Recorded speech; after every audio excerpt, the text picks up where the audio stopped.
तो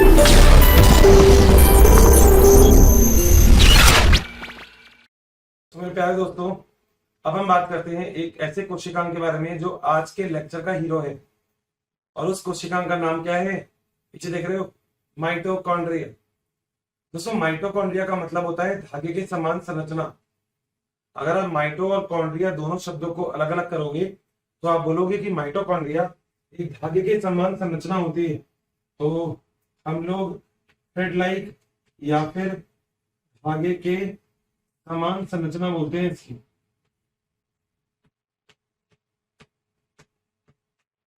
पहला पॉइंट सही है।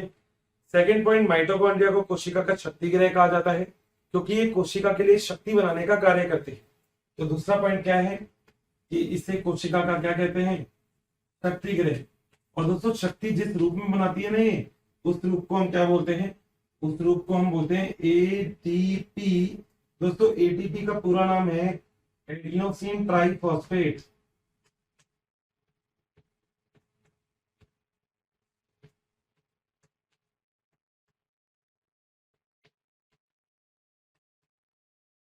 फॉस्फेट, ठीक है।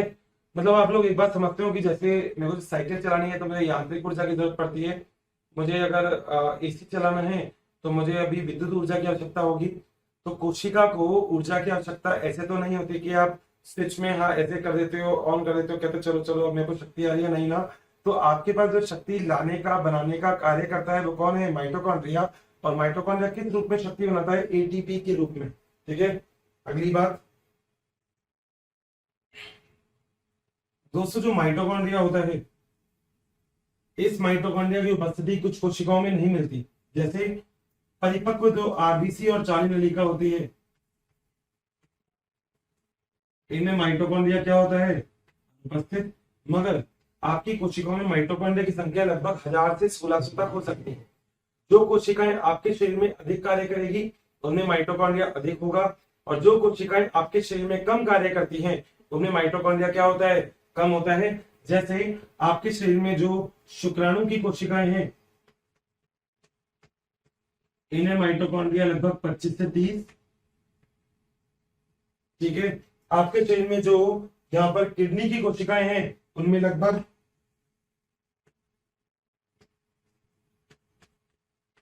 200 से 400 तक हो सकती है। मगर दोस्तों, कुछ ऐसी भी कोशिकाएं होती हैं जिनमें माइटोकॉन्ड्रिया की संख्या 1 पाई जाती है, 1। और ऐसी कौन कौन सी होती है देखो तो दोस्तों, पहला तो है माइक्रोस्टेरियोस,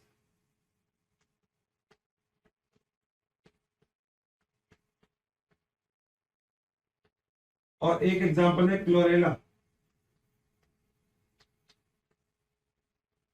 इन दोनों में ही माइटोकॉन्ड्रिया की संख्या कितनी होती है? 1।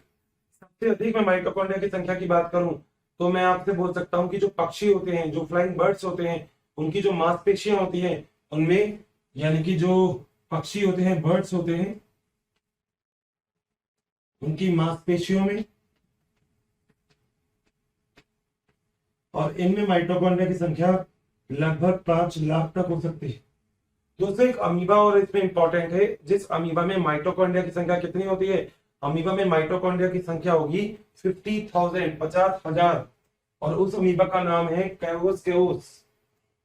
एक हम बात करते हैं किसकी? अमीबा, नाम क्या है? Chaos chaos. और इसके अंदर माइटोकॉन्ड्रिया की संख्या कितनी मिलेगी आपको? 50,000। अगर मैं आपसे जीवन काल की बात करूं, जीवन की बात करूं, लाइफ की बात करूं, तो माइटोकॉन्ड्रिया की आयु लगभग 5 से 10 दिन की होती है। लाइफ 5 से 10 दिन, ठीक है। दोस्तों, कुछ वैज्ञानिक जो माइटोकॉन्ड्रिया पढ़ते पढ़ते इंपॉर्टेंट हो जाते हैं, वो क्या? सबसे पहले जिस वैज्ञानिक ने इसे देखा था उनका नाम था कॉलिकर। इन्होंने इसको कीटो में से देखा था, कॉलिकर ने। कॉलिकर के बाद एक वैज्ञानिक हुए जिनका नाम था अल्टमान। अल्टमान ने इसे नाम दिया था बायोक्लास्ट।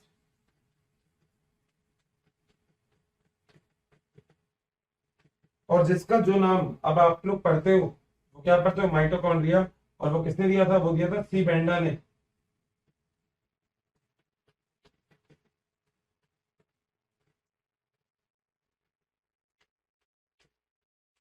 इन्होंने नामकरण किया है, ठीक है। समझने वाली बात इस कोशिकाओं में यह है कि ये कोशिकाएं ऊर्जा उत्पादन का कार्य करती है। आपके शरीर में एक ऐसा कोशिकांग जो ऊर्जा बनाता है एटीपी के रूप में, और बाकी और कोशिकाओं को, बाकी पूरी कोशिका को ऊर्जा को प्राप्त करवाता है, ऊर्जा को देता है, वो माइटोकॉन्ड्रिया है। समझ में आ रही है मेरी बात? मतलब मैं आपसे ये कह सकता हूं कि अगर आपके शरीर में कोई भी कोशिकांग उपस्थित है तो उसको कार्य करने के लिए ऊर्जा की आवश्यकता होगी, तो ये कौन बनाएगा, माइटोकॉन्ड्रिया। एग्जाम्पल दोस्तों, मैं आपसे यहाँ पे ये बात करता हूँ कि मान लीजिए अगर जो हमारे घर के आसपास कहीं पे भी पावर हाउस है, तो बिजली का बनाने का, उत्पादन करने का, संग्रहण करने का कार्य करता है। अब वो जब ऊर्जा जो होती है वो हमें भेज देता है, तभी तो हम उसको पावर हाउस बोलते हैं, शक्ति ग्रह। इसलिए तो माइटोकॉन्ड्रिया शक्ति ग्रह है, क्योंकि माइटोकॉन्ड्रिया अपने आप में विशिष्ट है। क्योंकि माइटोकॉन्ड्रिया ये कहता है कि मैं ऊर्जा बनाने के साथ साथ ऊर्जा को स्थानांतरित भी कर सकता हूं किसी और कोशिकांग के पास, जिससे वो कोशिकांग भी अपना कार्य कर ले। यही तो नाम है किसका, माइटोकॉन्ड्रिया का। अब जरा इस माइटोकॉन्ड्रिया की संरचना के बारे में और इससे जुड़े कुछ महत्वपूर्ण तथ्य के बारे में भी हम जरा अपने लेक्चर्स के अंदर बात कर लेते हैं, ठीक है। आइए देखते हैं। तो अब हम बात करते हैं माइटोकॉन्ड्रिया में कि आखिर माइटोकॉन्ड्रिया की जो संरचना है वो कैसी होती है, ठीक है भाई। इसके बाद अब बात करते हैं संरचना के बारे में। देखिएगा, हेडिंग लिखी जाने देते हैं इसमें भी, बाकी आपने नोट कर लिया है। पता है ये चैप्टर क्यों पढ़ना जरूरी है, क्योंकि आगे आने वाले जितने भी टॉपिक है ना, उन सभी टॉपिक में इस चैप्टर का इंपॉर्टेंस अपने आप ही हो जाएगा। जब पूरी बायोलॉजी पढ़ेंगे तब आप खुद में से कह देंगे कि सर हर्षित सर आपने बिल्कुल सही कहा था कि ये चीज बहुत इंपॉर्टेंट है। पता है समय के साथ टीचर नाम से कम जाना जाता है, काम से ज्यादा जाना जाता है। मुझे बहुत खुशी होगी कि अगर मैं आपके सिलेक्शन के अंदर कहीं ना कहीं एक अच्छा रोल प्ले कर पाए, मुझे बहुत खुशी होगी इस चीज की, ठीक है। और प्रयत्न कर रहे हैं हम, और यह प्रयत्न सार्थक होगा। इस प्रयत्न से हमें मतलब विजयी तो होंगे हम, विश्वास रखिएगा। तो दोस्तों माइटोकॉन्ड्रिया की बात कर लेते हैं। पहली बात, माइटोकॉन्ड्रिया धुरी झिल्ली का आवरण होता है। फर्स्ट पॉइंट लिख रहा हूं मैं यहाँ पे कि माइटोकॉन्ड्रिया कैसा होता है, धुरी झिल्ली का आवरण, सही है। दूसरी बात दोस्तों, अगर रासायनिक दृष्टि से देखा जाए तो माइटोकॉन्ड्रिया का जो रासायनिक संगठन होता है ना, संगठन है, इस रासायनिक संगठन में जो पहली चीज होती है वो क्या, वो है प्रोटीन। तो माइटोकॉन्ड्रिया में प्रोटीन कितना होता है, पहली बात दोस्तों अगर हम बात करते हैं प्रोटीन की, तो माइटोकॉन्ड्रिया में इस प्रोटीन का अमाउंट लगभग 65 to 70, लगभग 65 से 70% तक माइटोकॉन्ड्रिया में प्रोटीन होता है। दूसरी बात दोस्तों, फॉस्फोलिपिड जो होता है, फॉस्फोलिपिड, ये फॉस्फोलिपिड होता है लगभग 25 से 30% के आसपास। तीसरी बात, अगर मैं डीएनए की बात करूं तो लगभग 2 से 5% के आसपास इसमें क्या पाया जाता है, डीएनए। फॉस्फोलिपिड ये एक्चुअली क्या होता है, ये होता है रासायनिक संगठन, कि किस तरीके का रासायनिक संगठन मिलता है, ठीक है। और चौथी बात दोस्तों, चौथी बात ये है कि माइटोकॉन्ड्रिया में जो आरएनए होता है वो मिलता है लगभग 0.5% या प्रतिशत। ये तो आंकड़े हैं माइटोकॉन्ड्रिया के अंदर रासायनिक संगठन को लेकर। अब जरा इसका बहुत अच्छा सा, सुंदर सा, क्लासिक सा डायग्राम बना लेते हैं। देखिए, सबसे पहले डायग्राम बनाने के लिए क्या करना है, मैं यहाँ पे ड्रॉ करता हूं, दिख रहा है सबको, ठीक है। दोस्तों माइटोकॉन्ड्रिया में 2 चीज होती है, एक तो ये होती है भारी झिल्ली, ठीक है। इसके बाद एक झिल्ली और होती है जिसे हम बोलते हैं आंतरिक झिल्ली। पहले मुझे बनाने देना, फिर उसके बाद बनाना मेरे बाद, ये, ठीक है। तो 2 झिल्ली हो गई, मैं नामकरण कर देता हूं उनका। दोस्तों इसे हम बोलते हैं भारी माइटोकॉन्ड्रियल झिल्ली या भारी झिल्ली, माइटोकॉन्ड्रियल झिल्ली, और इसे हम क्या बोलते हैं, इसे हम बोलते हैं आंतरिक माइटोकॉन्ड्रियल झिल्ली या आंतरिक झिल्ली। ठीक है, दोनों झिल्लियों के मध्य एक जगह दिख रही है, इसे हम बोलते हैं दोस्तों झिल्ली अवकाश। क्या बोलते हैं, झिल्ली अवकाश, इंटरमेम्ब्रेन स्पेस, झिल्ली अवकाश। अवकाश का मतलब छुट्टी, ये झिल्ली और ये झिल्ली, इन झिल्लियों के बीच में छुट्टी। ठीक है, तो दो झिल्लियों के बीच में क्या है, छुट्टी है।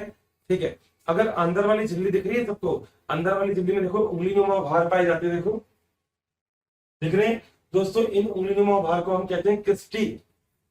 क्या कहते हैं, क्रिस्टी। और मैं यहीं पे लिख रहा हूं, क्रिस्टी क्या है, अंगुली नुमा भार,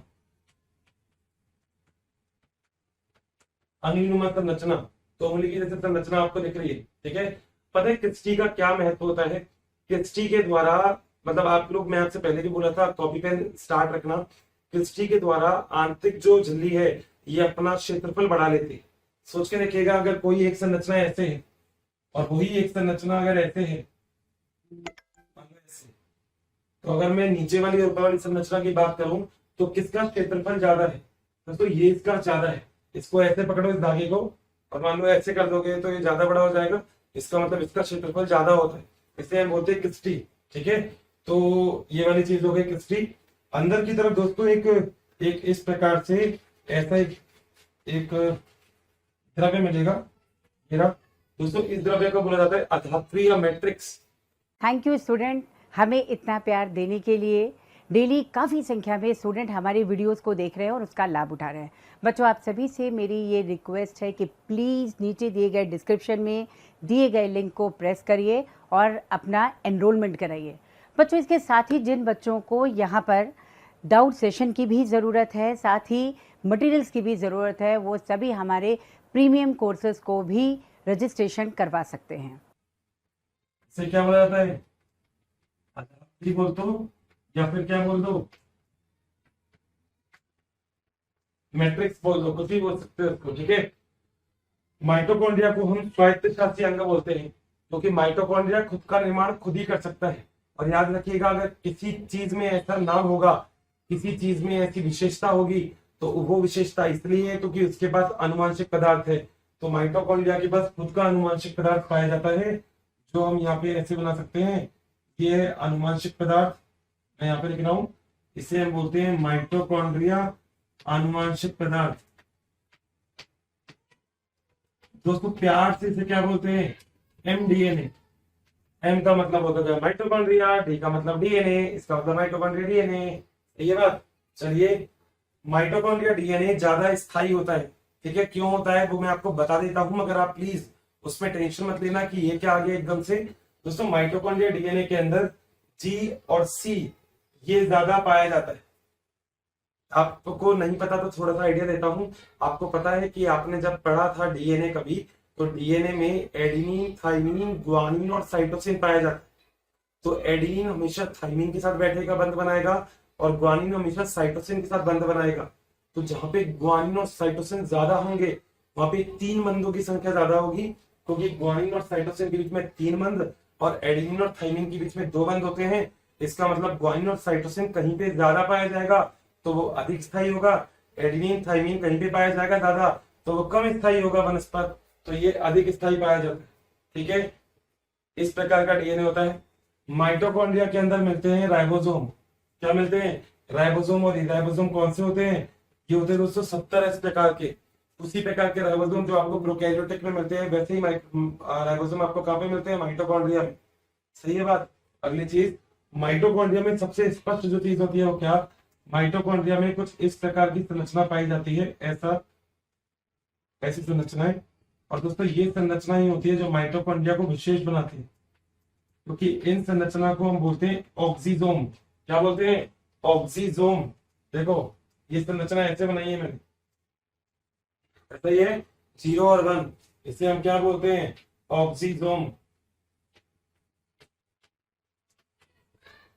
ऑक्सीजोम, ऑक्सीजोम में जो आपको 0 की तरह दिख रहा है इसे हम बोलते हैं F1। क्या बोलते हैं, F1 जो 0 की तरह है उसको 1 बोल दो, और जो 1 की तरह है उसे क्या बोल दो, F0।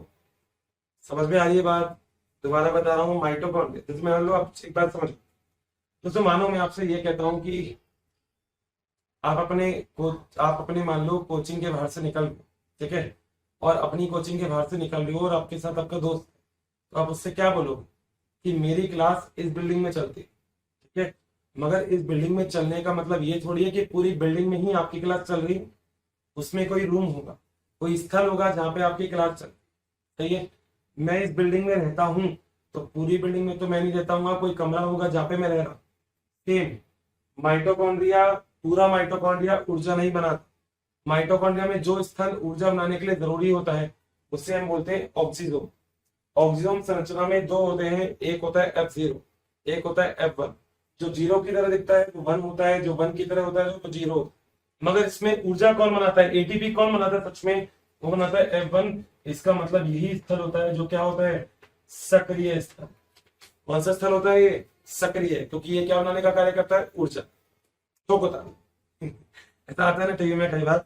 अब ठोकना तो नहीं है अभी ताली वाली, तो अभी तो हम लोगों को चैप्टर बहुत सारा पूरा करना है, मगर यहाँ पे हम लोगों को समझ में आ गया कि जो F1 होता है उस F1 के अंदर सक्रिय स्थल पाया जाता है। इसी वजह से एटीपी बनाने का कार्य कौन करेगा, F1। F0 का काम नहीं होता, F0 बेचारा बस F1 को ऐसे पकड़ के रहता है जैसे छाते को तुमने पकड़ रखा। तो जो डंडा होता है वो बचा रहा है तुम्हें बारिश से, या ऊपर जो छतरी है वो बचा रही है, छतरी ना ये छतरी है, जिसे हम क्या बोलते हैं, F1। पूरे माइटोकॉन्ड्रिया में इसकी संख्या लगभग लगभग इतनी होती है, इतनी संख्या होती है माइटोकॉन्ड्रिया की। माइटोकॉन्ड्रिया में किसकी, ऑक्सीजोम की। यहां तक की बात क्लियर है? किसी को समस्या है तो बता सकते हैं, कंफर्म, आगे चल सकते हैं। श्योर, श्योर, लॉक कर दूं, बिल्कुल। चलिए दोस्तों, आगे की बात याद रखिएगा, बहुत सारे इंपॉर्टेंट चक्र होते हैं माइटोकॉन्ड्रिया में। जैसे माइटोकॉन्ड्रिया में एक चक्र होता है जिसे हम बोलते हैं क्रेब चक्र। क्या होता है, क्रेब चक्र। तो माइटोकॉन्ड्रिया में दोस्तों एक चक्र होता है क्रेब चक्र। अभी याद रखना, ये एक्चुअली एक ऑक्सीकरण चक्र होता है। ये ऐसा चक्र होता है जिसमें पायरुविक अम्ल को बदला जाता है किसी उसकी और फॉर्म में। अभी बहुत कॉम्प्लेक्स हो जाएगा इसलिए नहीं बता रहा मैं, सभी आ जाएगा 11th में ही, तो टेंशन लेने की बात नहीं है। बस याद रखना, माइटोकॉन्ड्रिया में एक चक्र होता है जिसे हम क्या बोलते हैं, क्रेब चक्र। ये याद रखना, माइटोकॉन्ड्रिया में सर ने एक चक्र बताया था जिसका नाम है क्रेब चक्र, ठीक है दोस्तों। माइटोकॉन्ड्रिया में एक परिवहन तंत्र और पाया जाता है जिसे हम बोलते हैं इलेक्ट्रॉन परिवहन तंत्र। तो माइटोकॉन्ड्रिया के लिए एक और जरूरी चीज कि माइटोकॉन्ड्रिया में क्या पाया जाता है, यहाँ पर ऐसे बता रहा हूं मैं, ये पाया जाएगा इलेक्ट्रॉन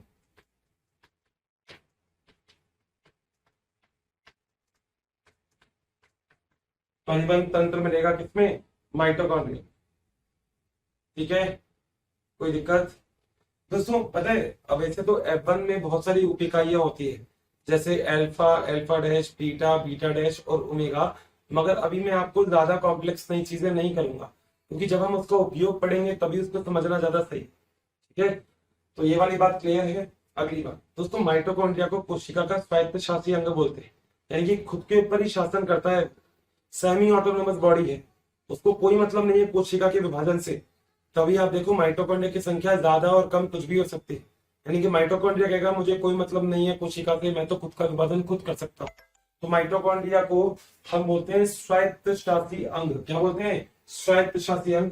मैं इस चीज को यहाँ पे मेंशन कर देता हूं कि माइटोकॉन्ड्रिया है स्वायत्त शासी अंग, क्योंकि माइटोकॉन्ड्रिया के पास खुद के पास ही अपना क्या होता है, आनुवंशिक पदार्थ। और कौन से विभाजन के द्वारा माइटोकॉन्ड्रिया अपनी संख्या बढ़ाता है दोस्तों, उसे हम बोलते हैं असूत्री विभाजन। असूत्री विभाजन, इसके द्वारा माइटोकॉन्ड्रिया अपनी संख्या को बढ़ा सकता है। माइटोकॉन्ड्रिया जिस चीज से अपनी संख्या को बढ़ाता है उसे हम बोलते हैं असूत्री विभाजन। तो माइटोकॉन्ड्रिया मतलब देखा जाए तो हरितलवक और माइटोकॉन्ड्रिया अपने आप को इसलिए अलग करते हैं सबसे, क्योंकि वो खुद का स्वायत्त शासी अंग होते हैं, खुद के पास ही होता है उनके पास आनुवंशिक पदार्थ। मगर माइटोकॉन्ड्रिया जो होता है ना, ये एक्चुअली धागे के समान संरचना होती है। कभी अगर आप माइटोकॉन्ड्रिया के शब्द को देखोगे तो उसमें माइटो प्लस कॉन्ट्रियोन एक वर्ड आएगा, तो माइटो का मतलब होता है धागे नुमा संरचना। तो ये धागे नुमा संरचना होती है माइटोकॉन्ड्रिया, बहुत ही सूक्ष्म होती है, दिखती नहीं है नग्न आंखों से, देखने की कोशिश भी मत करना, नग्न आंखों से दिखेगी नहीं वो। और अगर वो नग्न आंखों से नहीं दिख रही है, इसका मतलब कुछ ना कुछ तो ऐसा है जो आपको करना पड़ेगा। और वो चीज आपको क्या करनी है, अगर आपको नग्न आंखों से नहीं दिख रहा तो आप सूक्ष्मदर्शी की सहायता लोगे इसको देखने के लिए। सूक्ष्मदर्शी वही जो कोशिका में बताई थी ना देखने वाली, वही वही सूक्ष्मदर्शी। तो सूक्ष्मदर्शी की सहायता लोगे दोस्तों। बिना सूक्ष्मदर्शी की सहायता के आपको माइटोकॉन्ड्रिया नहीं दिखेगा, नहीं दिखेगा। देखना है तो सूक्ष्मदर्शी, सूक्ष्मदर्शी है तो माइटोकॉन्ड्रिया ओहो क्या बढ़िया दिखेगा। और एक बात और बताया था जाते जाते, अगर आपके पास कोशिका है और उसमें सब कुछ है, सारे कोशिकांग है, और तुमको उसमें माइटोकॉन्ड्रिया देखना है, तो दोस्तों एक अभिरंजन याद है, जीवाणु में बताया था अभिरंजन रंगना, एक रंग सकते हो एक अभिरंजक से, उसका नाम है जैनस ग्रीन। याद रखिएगा, जैनस ग्रीन, ये क्या है, अभिरंजन। तो माइटोकॉन्ड्रिया को आप रंग सकते हो जैनस ग्रीन नामक अभिरंजक से। समझ में आ गई बात। तो ओवरऑल ये था माइटोकॉन्ड्रिया हमारा, ये था जिसे हम बोलते हैं कोशिका का शक्ति गृह। ये था जो इलेक्ट्रॉन परिवहन तंत्र यूज में लेते हैं। इलेक्ट्रॉन परिवहन तंत्र का मतलब इलेक्ट्रॉन उठा के कैचम कैच खेलता है, एक दूसरे को पकड़ाता है इलेक्ट्रॉन, ले भैया ले तू पकड़, ले भाई मेरे पास आ गई, ले भाई तू पकड़, ले भाई मेरे पास आ। तो कैच करने का काम करता है माइटोकॉन्ड्रिया। यही इलेक्ट्रॉन परिवहन तंत्र है जो माइटोकॉन्ड्रिया के पास है। एंजाइम देखा जाए तो अगर आपसे कभी कोई पूछे कि सबसे ज्यादा एंजाइम पूरे कोशिका में कौन से कोशिकांग में होते हैं, दोस्तों आंसर याद रखना माइटोकॉन्ड्रिया। माइटोकॉन्ड्रिया में सबसे ज्यादा एंजाइम उपस्थित होते हैं, सबसे ज्यादा एंजाइम। हमको पता है लाइसोसोम में हम लोग एंजाइम एंजाइम एंजाइम चलाते हैं, मगर एंजाइम सबसे ज्यादा किसमें प्रेजेंट होते हैं, माइटोकॉन्ड्रिया में, क्योंकि कोशिकीय श्वसन करता है। क्योंकि श्वसन करने का मतलब होता है तोड़ना, ये तोड़ने का कार्य करता है चीजों को, ये ऊर्जा को बनाता है। मेरा एक क्वेश्चन है आपसे दोस्तों, एटीपी तो दोनों बनाएगा, माइटोकॉन्ड्रिया भी बनाता है और हरित लवक भी बनाता है। और हरित लवक भी इसलिए बनाता है क्योंकि हरित लवक के पास भी ये संरचना पाई जाती है, इस प्रकार की संरचना। मतलब आप इस प्रकार की संरचना नहीं, मतलब क्या कह सकते हैं, हरित लवक में भी इलेक्ट्रॉन परिवहन तंत्र पाया जाता है। मैं जो आपसे पूछ रहा हूँ उसका आंसर दीजिए।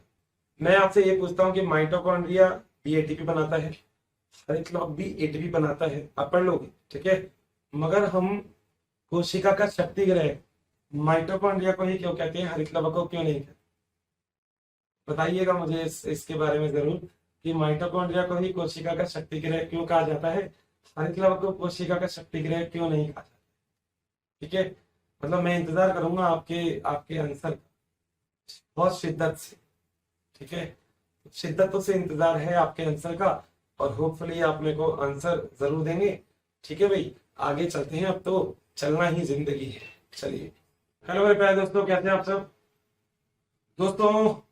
अब क्योंकि हम लोग कोशिकांग के बारे में बात कर रहे हैं, तो एक और कोशिकांग के बारे में बात कर ली जाए जो कोशिकांग पादप के अंदर बहुत जरूरी होता है।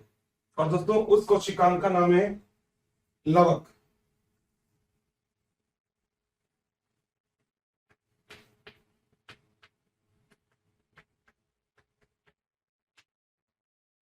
दोस्तों जो लवक है ना, ये पादप के अंदर उपस्थित होता है। कुछ जीवाणु भी हो सकते हैं जिनमें लवक उपस्थित होता है। लवक के बारे में अगर बात की जाए तो ये धुरी झिल्ली से बनी हुई संरचना होती है। बच्चों काफ़ी संख्या में डेली हमें बहुत सारे कमेंट्स आ रहे हैं कि वी प्लीज़ इस टॉपिक पे वीडियो बनाएं, इस सब्जेक्ट पे वीडियो बनाएं। तो आप सभी से मेरी रिक्वेस्ट है कि प्लीज़ हमारे यूट्यूब चैनल को सब्सक्राइब करें और उसमें दिए गए बेल आइकन को प्रेस करें ताकि टाइम टू टाइम आपको नोटिफिकेशन मिलता रहे। बच्चों हम ऐसा इसलिए कह रहे हैं कि बहुत सारे बच्चे उसी टॉपिक की रिक्वेस्ट करते हैं जो ऑलरेडी हमारे चैनल्स पे दिए हुए हैं। तो आप सभी से रिक्वेस्ट है कि आप सभी जो है उस चैनल पे जा करके उन सारे वीडियोस का लाभ जरूर उठाएं। जो अलग अलग प्रकार के वर्णक अपने अंदर समाहित कर सकते हैं, इसी संरचना को हम क्या बोलते हैं, लवक। दोस्तों लवक के जनरली 3 प्रकार होते हैं। ठीक है, जिसमें पहला लवक जो होता है ना, जो सबसे इंपॉर्टेंट है, उसका नाम है हरित लवक।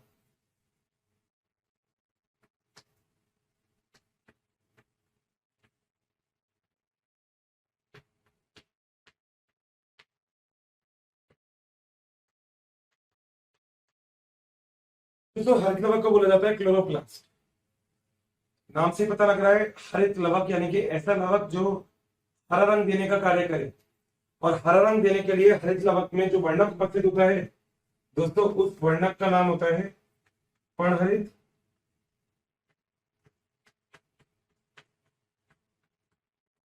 इसे हम बोलते हैं क्लोरोफिल।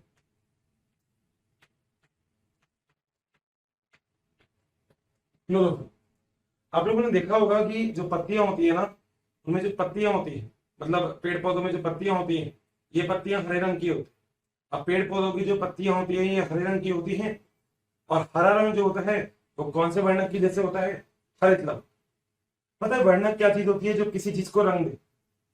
आज मान लीजिए ये जो चौक है इसका रंग अलग है और इस चौक का रंग अलग, तो ये जो रंग होते हैं यही तो रंग है जो वर्णक देता है। और ऐसा ही वर्णक जो पादप के अंदर पाया जाता है, उनमें एक सबसे महत्वपूर्ण वर्णक है जिसको हम क्या बोलते हैं? हरित लवक। सही है बात? दोस्तों हरे पौधे में हरित लवक होता है, तभी तो पौधों का जो रंग होता है पत्तियों का वो हरा दिखाई देता है। मगर ये जो हरित लवक जिस वर्णक की हम बात कर रहे हैं, ये वर्णक पादप की पत्तियों में मिलता है, तभी इस वर्णक का ही एक सबसे महत्वपूर्ण कारण यही होता है कि इस वर्णक की वजह से और इस लवक की वजह से, जैसे हमने हरित लवक बोला था, पादप भोजन बनाने के अंदर सक्षम होते हैं। तभी पादप की पत्तियां जो होती है वो आपको हरे रंग की दिखती है, इसलिए पादप की पत्तियों को हम किचन बोलते हैं, पादप कोशिका की, यानी कि पादप कोशिका का रसोई घर। तो हरित लवक जो होता है ये भी अगर देखा जाए तो पादप कोशिका के रसोई घर की तरह ही कार्य करते हैं।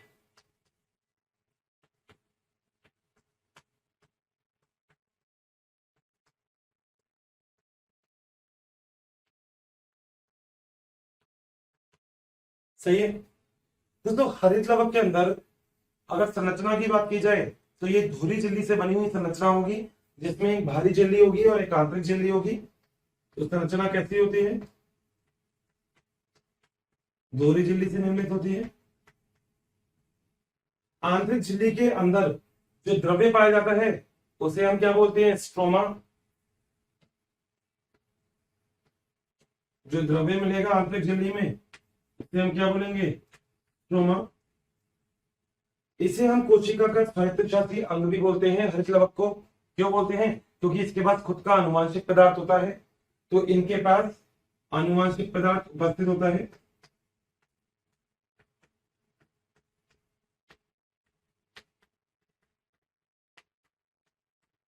अतः हम इसे कोशिका का अर्ध स्वायत्तशासी अंग भी कहते हैं।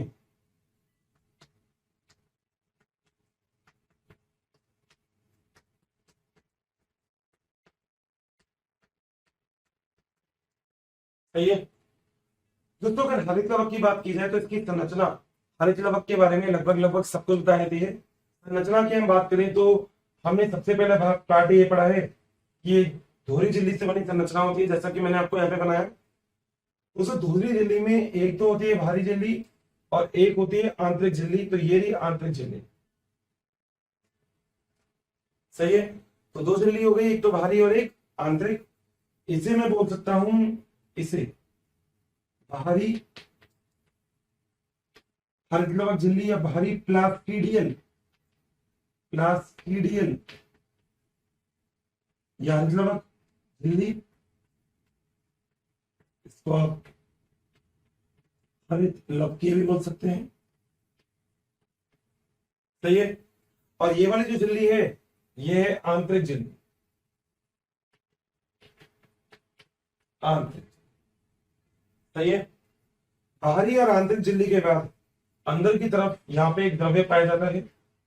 ये रहा देखो द्रव्य। दोस्तों इस द्रव्य को कहा जाता है स्ट्रोमा। क्या कहा जाता है? स्ट्रोमा। मैं इसको बाहर लिख देता हूं।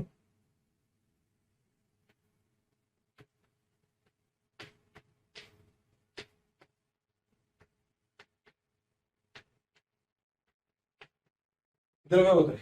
ठीक है। स्ट्रोमा के बाद अंदर कुछ इस प्रकार की संरचनाएं होती हैं, जो संरचनाएं सिक्के के समान होती हैं, और वो सिक्के एक दूसरे के ऊपर रखे हुए होते हैं कुछ इस प्रकार से।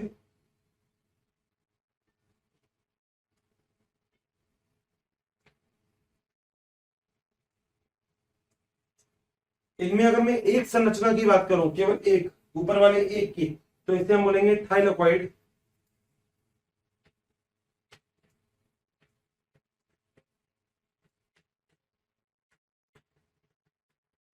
और मैं आपसे ये कहूं कि बहुत सारे थाइलोकॉइड मैंने एक के ऊपर एक रख दिए, तो इस संरचना को जो हम बोलेंगे, इसे हम बोलेंगे ग्रेना, या इससे बोला जाता है ग्रेनम। बात क्लियर है? क्योंकि इसे हम स्वायत्तशासी अंग बोलते हैं, इसलिए इसके पास खुद का आनुवांशिक पदार्थ उपस्थित होगा। तो ये होता है इसका आनुवांशिक पदार्थ। सही है।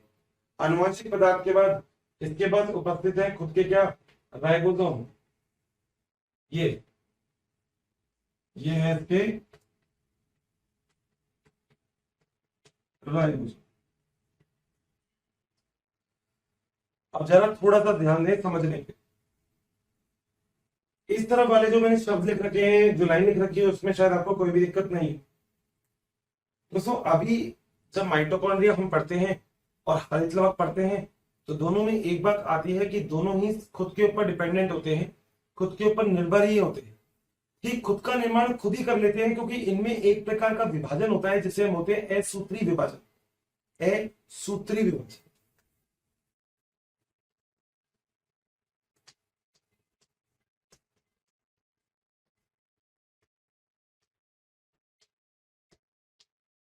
मगर मैं आपसे एक बात बोलूंगा कि ये खुद का आनुवांशिक पदार्थ खुद ही रखते हैं, जो आपको यहाँ पे मैंने लिखा है।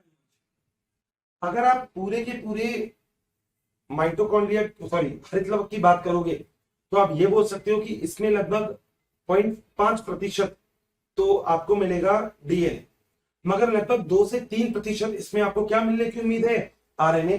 तो याद रखिएगा इसमें लगभग परसेंट तो आपको क्या मिलता है, डीएनए, और लगभग 2% के आसपास, या आप कह सकते हो 2 से 3% आपको यहाँ पे क्या मिलता है, आरएनए की उपस्थिति होगी।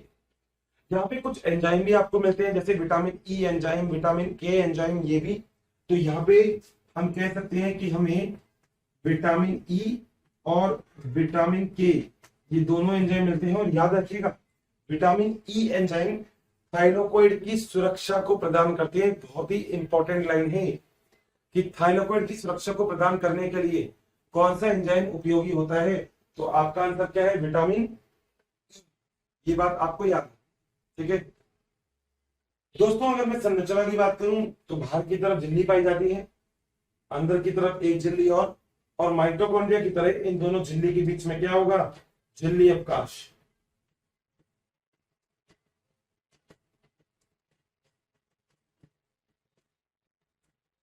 बात क्लियर? अगली चीज दोस्तों, अगर मैं पूरी संरचना की बात करूं, तो अंदर की तरफ एक द्रव्यनुमा संरचना पाई जाती है, जिसे हम बोलते हैं स्ट्रोमा। स्ट्रोमा के अंदर डीएनए, आरएनए, विटामिन ई और विटामिन के ये पाया जाता है। इसके अतिरिक्त हरित लवक अपने आप में ज्यादा इंपॉर्टेंट इसलिए होता है क्योंकि इसके अंदर एक ऐसा एंजाइम होता है, जो एंजाइम इस पृथ्वी पर पाया जाने वाला, लगभग सबसे ज्यादा अमाउंट में पाया जाने वाला प्रोटीन भी है, ठीक है। और उसका नाम क्या होता है,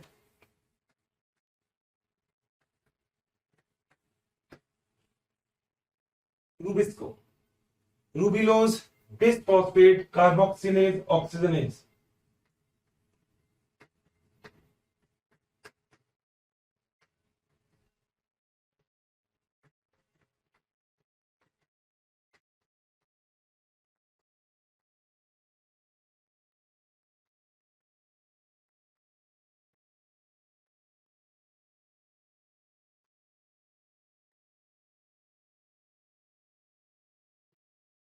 बात सही है? यानी कि मैं अगर आपको पूरी पूरी बात बताऊं, तो देखो समझने की कोशिश करिएगा। हरित लवक, हम पढ़ रहे हैं लवक। लवक में पहला हमने पढ़ा हरित लवक। हरित लवक का मतलब होता है जो हरा रंग देने का कार्य करे, नाम से पता लग रहा है।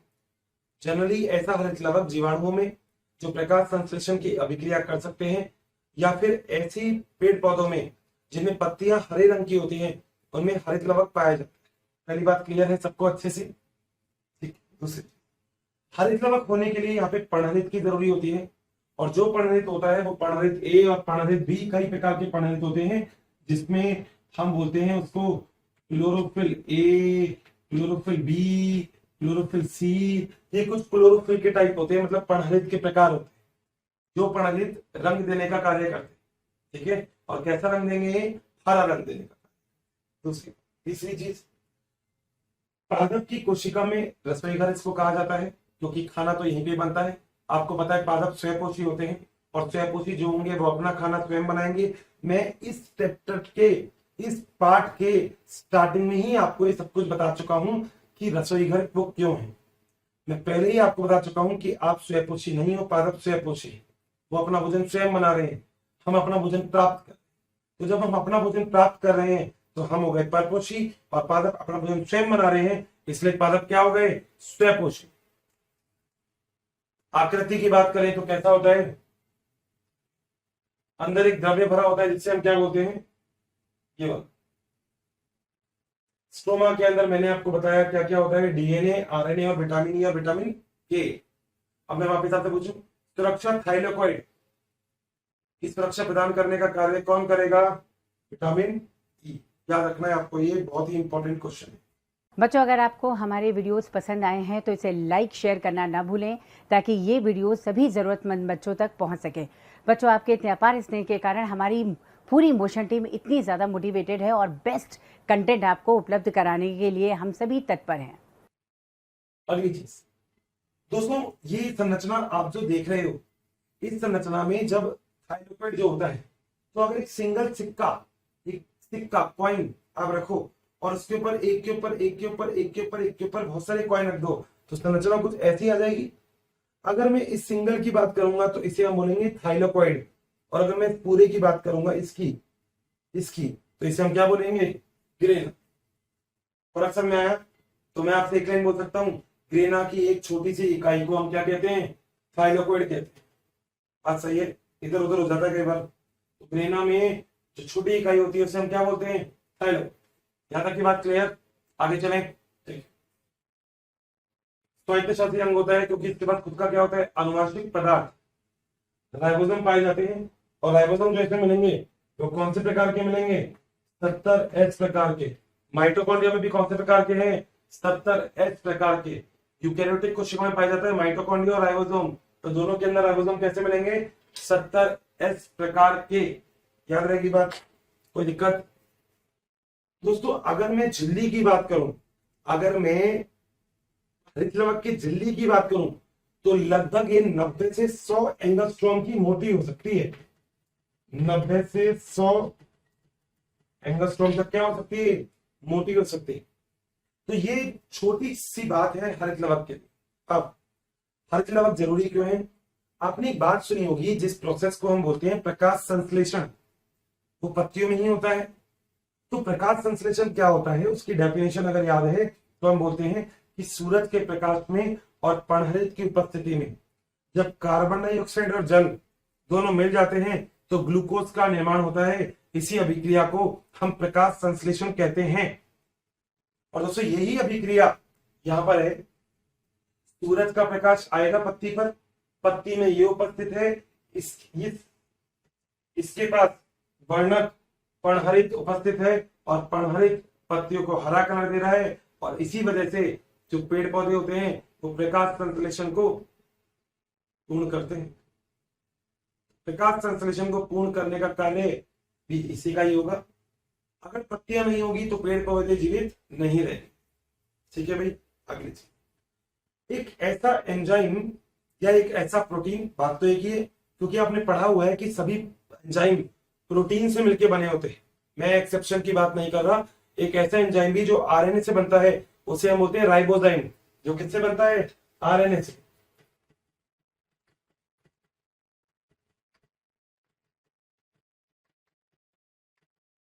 मगर एक ऐसा एंजाइम जो प्रोटीन से मिलकर बना हो, लगभग सारे ही बने होते हैं। आप जितने भी एंजाइम की बात करते हैं वो लगभग सभी एंजाइम किससे बने होंगे? प्रोटीन से। तो ये भी किससे बना होगा? प्रोटीन से बना होगा।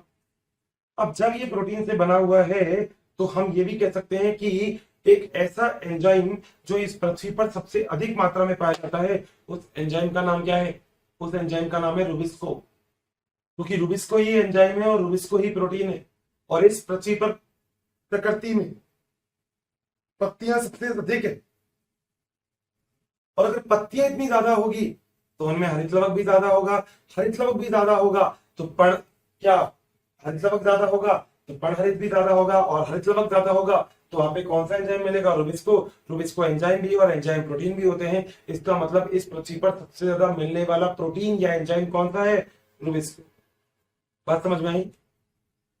पूरी पृथ्वी पर जो सबसे ज्यादा मिलेगा प्रोटीन एंजाइम कौन सा है? वो रुबिस्को। मगर मैं आपसे पूछूं हरित लवक में इस रुबिस्को एंजाइम की मात्रा कितनी होती है? तो दोस्तों जितना भी एंजाइम मिलेगा हरित लवक में उसका लगभग लगभग 16%।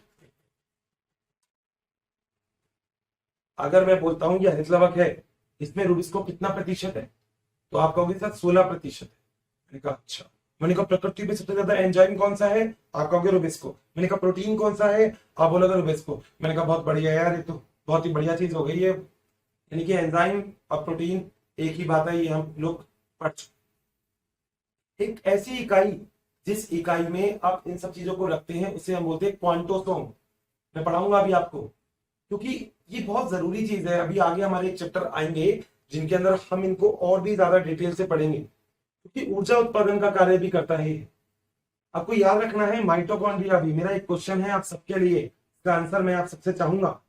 मैं आपसे कहूंगा ऊर्जा का उत्पादन ये भी करता है, एटीपी का निर्माण ये भी करेगा, और एटीपी का निर्माण माइटोकॉन्ड्रिया भी करता है। तो हम माइटोकॉन्ड्रिया को ही कोशिका का शक्ति गृह आखिर क्यों कहते हैं? हम इसे कोशिका का शक्ति गृह क्यों नहीं?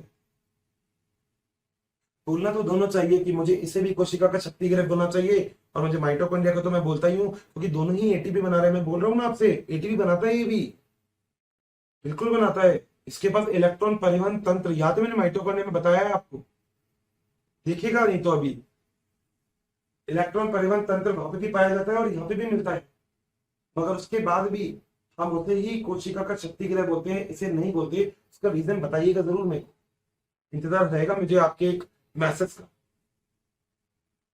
तो ओवरऑल जो बात है ये कि हम लोग हरित लवक को इस तरीके से पढ़ते हैं, ठीक है। तो लवक में पहला लवक हो गया कौन सा लवक? हरित लवक, ठीक। दोस्तों हरित लवक के अलावा कुछ ऐसे लवक भी होते हैं जिन्हें हम बोलते हैं क्रोमोप्लास्ट, क्योंकि एक हो गया क्लोरोप्लास्ट, एक होता है वर्णकी लवक जिसे हम बोलते हैं क्रोमोप्लास्ट, ठीक है।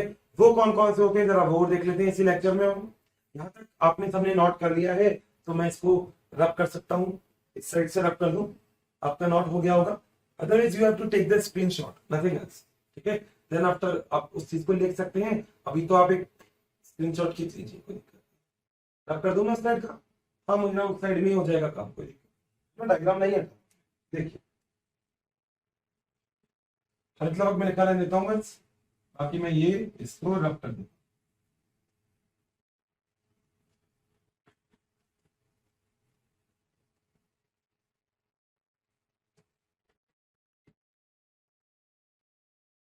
दोस्तों दूसरे लवक की बात मैं करूंगा तो वो होता है वर्णकी लवक। वर्णकी लवक का मतलब होता है क्रोमोप्लास्ट, ठीक है। पहला तो हो गया क्लोरोप्लास्ट, दूसरा होता है वर्णकी लवक या वर्णी लवक, वर्णी बोलते इसको।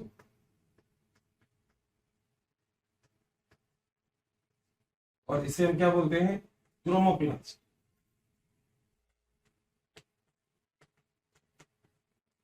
पता क्या होता है ये दोस्तों? इसका मतलब होता है कि हरा रंग नहीं है, और हरे रंग के अलावा कोई दूसरा रंग अगर होता है तो वो किसके जैसे होता है? वर्णी लवक के जैसे। जैसे तो बीटा कैरोटीन गाजर के अंदर उपस्थित होती है। आपने देखा है गाजर का रंग कैसा होता है? तो गाजर में क्या उपस्थित होता है? Beta carotene. अगर आप एक परिपक्व लाल टमाटर देखेंगे तो इसमें उपस्थित होता है लाइकोपेन। तो उपस्थित है लाइकोपेन। ये ऐसे वर्णक होते हैं जो हरा रंग नहीं देंगे, ठीक है। जैसे मैं आपको और भी वर्णक बताऊं, मैं आपसे कहूंगा कि फाइकोएराइथ्रिन और फाइकोसाइनिन, कुछ और वर्णक भी होते हैं, हम अभी पढ़ेंगे इस सवाल के अंदर इस सब चीजों को कि यहाँ पे और भी प्रकार के वर्णक होते हैं जो रंग देने का कार्य करते हैं, मगर ये हरा रंग नहीं देंगे, क्योंकि हरा रंग देने का काम तो किसके पास चलेगा, हरित लवक के पास, जो हमारा पहला था। ठीक है, तो पहला हो गया हरित लवक, दूसरा हो गया वर्णी लवक, और तीसरा दोस्तों होता है अवर्णी लवक, जिसमें कोई भी कलर नहीं होता, और इसे हम बोलते हैं ल्यूकोप्लास्ट।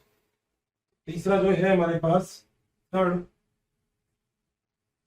वो है अवर्णी लवक, और इसे हम क्या बोलते हैं, ल्यूकोप्लास्ट। दोस्तों ये चीजों के संग्रहण करने का कार्य करेगा अवर्णी लवक, क्योंकि तो वर्ण तो कुछ होगा ही नहीं। 3 प्रकार के होते हैं ये, कौन कौन से दोस्तों, पहला होता है प्रोटीनोप्लास्ट,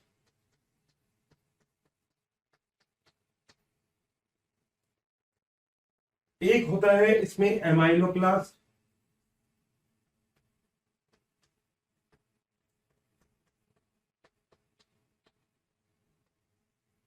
और एक तीसरा इसमें होता है जिसे हम बोलते हैं प्रोटीनोप्लास्ट, सॉरी एक होता है जिसे हम बोलते हैं इलियोप्लास्ट।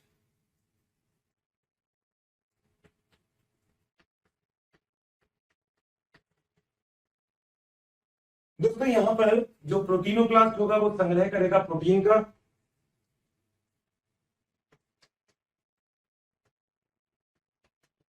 जो एमाइलोप्लास्ट होगा ये संग्रह करेगा स्टार्च का, स्टार्च मतलब वही कार्बोहाइड्रेट, और जो इलियोप्लास्ट होगा ये संग्रह किसका करेगा, वसा।